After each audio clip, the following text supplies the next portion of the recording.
Kelas 4, kembali lagi torang belajar masih di tema 4 dan hari ini masuk di subtema 2, pekerjaan di sekitarku. Nah, sekali lagi, mengapa orang harus bekerja? Dan apa manfaat yang diperoleh dari pekerjaan itu? Nah, beberapa waktu yang lalu atau di pembelajaran sebelumnya, Enci sudah jelaskan alasan mengapa setiap orang itu harus bekerja. Kalian pun kalau besar nanti pasti memiliki keinginan untuk bekerja. Nah, sebenarnya apa alasan atau mengapa orang harus bekerja?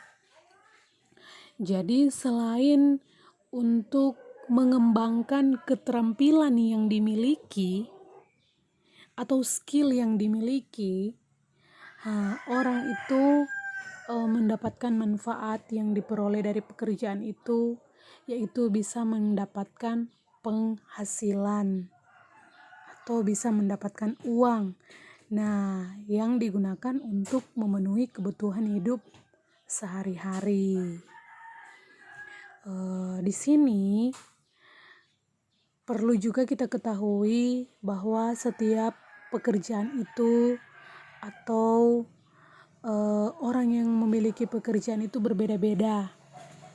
Ada pekerjaan yang menghasilkan barang, ada juga pekerjaan yang mengutamakan jasa. Salah satu contoh misalnya, kalau orang lihat seorang dokter. Nah, pekerjaan sebagai seorang dokter itu dia lebih mengutamakan jasa. Ya kan, karena berbeda dengan pekerjaan-pekerjaan yang lain. Ada pekerjaan yang menghasilkan barang. Misalnya seorang pekerja pabrik, nah dia menghasilkan barang. Tentu berbeda dengan pekerjaan yang mengutamakan jasa. Nah, setiap orang pun memiliki tujuan saat bekerja. Selain seorang itu harus jujur, dia pun ada tujuan ketika dia ingin bekerja. Nah, pernahkah kita bertemu dengan seseorang yang bekerja untuk kepentingan orang lain? Tentu pernah, ndak jauh-jauh. Banyak contoh di sekitar torang. Nah, di sini ada satu teks bacaan. Di sini torang akan baca sebentar, kemudian torang akan jawab pertanyaan yang ada di bawah. Nah, di sini juga kita akan melihat gambar atau seseorang yang bekerja. Ya, baca dulu. Pekerjaan ayahku adalah seorang nelayan. Aku sangat bangga dengan ayahku. Apakah kamu tahu alasannya? Nah, kalau torang biasanya lihat di pesisir pantai itu, banyak orang-orang yang berprofesi atau memiliki pekerjaan sebagai seorang nelayan. Nah, ini nelayan ini tentunya dia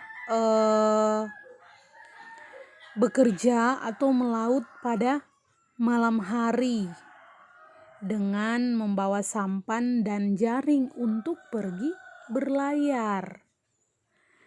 Nah, di sini ini tidak perlu diskusi ya. Di sini ada perbedaan antara nelayan tradisional dan nelayan modern. Kalau nelayan tradisional, biasanya dorang menggunakan atau dorang mau menggerakkan dorang pe perahu layar ini memanfaatkan energi angin. Tapi banyak orang temui juga sekarang ada nelayan-nelayan modern. Nah, dorang menggerakkan dorang pe perahu layar ini tidak lagi memanfaatkan energi angin, tapi sudah menggunakan apa?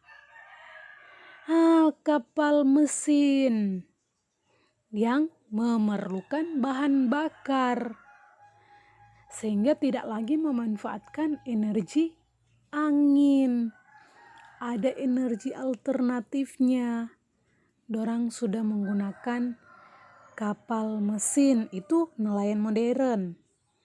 Nah, bisa torang baca ini, baru torang jawab. Nah, kemudian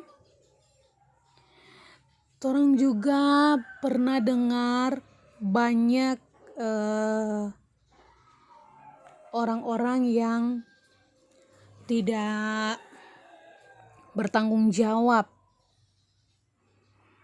Banyak sekarang torang dengar-dengar ini orang-orang ini atau nelayan-nelayan, bukan ketuk nelayan-nelayan di sini, menangkap ikan dengan menggunakan pukat harimau atau bahan peledak.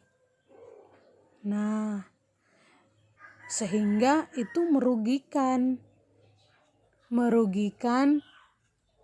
banyak orang ataupun biota-biota laut. Karena kan kalau dorang satu kali pakai ini pukat harimau atau ini bom peledak, semua hancur, semua mati toh. Bukan cuma ikan, banyak juga biota-biota laut yang dirugikan.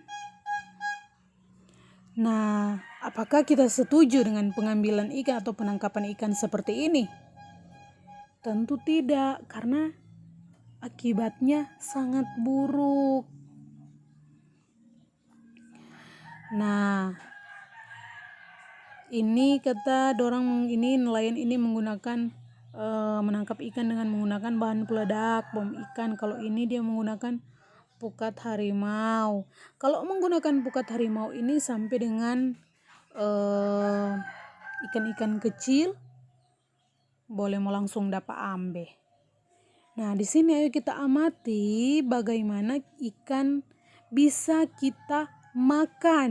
Nah, ini anak ini dia sementara menikmati ini ikan. Nah, dari mana ini ikan ini? Nah, tentu hasil tangkapan ikan ini dijual ke pedagang ikan di pelelangan ikan. Nah, dari tempat pelelangan itulah ikan dikirim ke pasar-pasar untuk dijual ke penjual ikan atau langsung ke konsumen, torang sebagai konsumen. Jadi ada 3 kegiatan ekonomi. Ada produsen, ada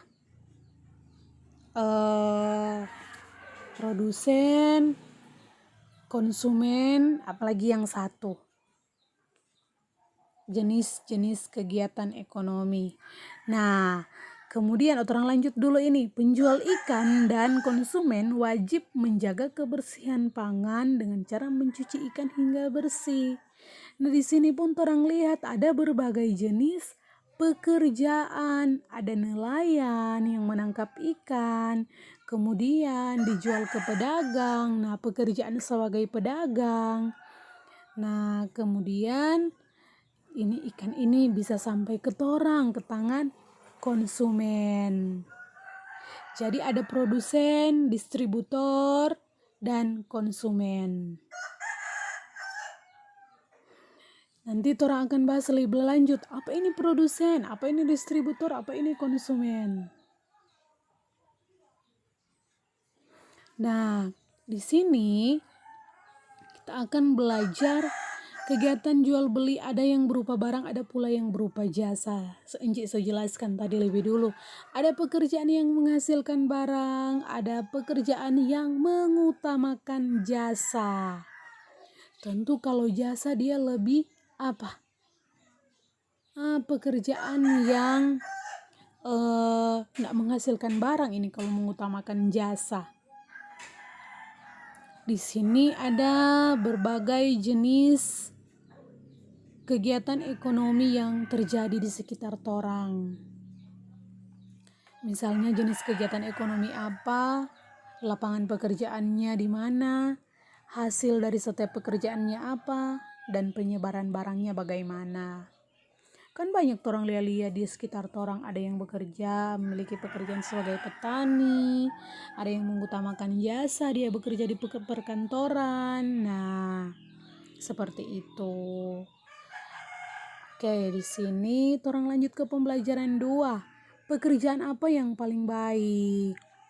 Nah, bagaimana sikap kita dengan pekerjaan-pekerjaan yang berbeda? Di sini kata ada Pak Made, dia itu seorang pelukis. Nah, seorang pelukis berbeda dengan Pak Tony yang adalah seorang penjahit. Kalau pelukis tentu dia menghasilkan lukisan. Kalau penjahit apa? Orang ketape baju, membuat baju. Nah, tidak pernah terpikir oleh Pak Made bahwa pekerjaannya lebih baik daripada pekerjaan Pak Tony. Ini Pak Made kan pelukis, Pak Tony penjahit. Karena setiap pekerjaan itu atau setiap orang itu memiliki pekerjaan yang berbeda.